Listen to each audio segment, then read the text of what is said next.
आज आपण लेसिक बद्दल बोलणार आहोत। लेसिक हे तंत्रज्ञान चष्म्याचा नंबर कमी करण्यासाठी असतं। लेसिक मध्ये आपण पेशंटच्या कॉर्नियाचा आकार बदलून त्याचा नंबर कमी करतो। बरेचसे रुग्ण याच्यामुळे वयाच्या 16व्या 17व्या वर्षी येतात आणि त्यांना लेसिक तंत्रज्ञान करून घ्यायचं असतं। तर मी तुम्हाला सांगतो की लेसिक कुणाचं करता येत नाही। जे रुग्ण चा नंबर स्टेबल नाही आहे, म्हणजे त्यांचा चष्म्याचा नंबर बदलत जातोय, ह्या रुग्णांचं लेसिकने ऑपरेशन करता येत नाही।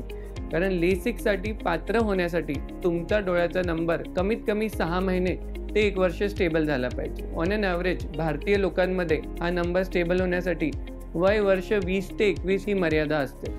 वयाच्या 16व्या वर्षी किंवा 17व्या वर्षी आपला पाल्याचा नंबर जर जास्त आहे तो लेसिकने कमी करता येत नाही, कारण कालांतराने तो नंबर परत येऊ शकतो। त्याच्यामुळे नंबर स्टेबल झाल्यास आपण लेसिक करू शकतो। ज्या रुग्णांमध्ये केराटोकोनस असा आजार आहे त्या रुग्णांचं लेसिक हे शस्त्रक्रियेने आपल्याला सर्जरी करता येत नाही। तर ज्यांचं वय कमी आहे, ज्यांचं नंबर स्टेबल नाही आहे, ज्यांचा कॉर्निया खूप पातळ आहे किंवा ज्यांना केराटोकोनसचा आजार आहे, अशा रुग्णांमध्ये आपल्याला लेसिक करता येत नाही।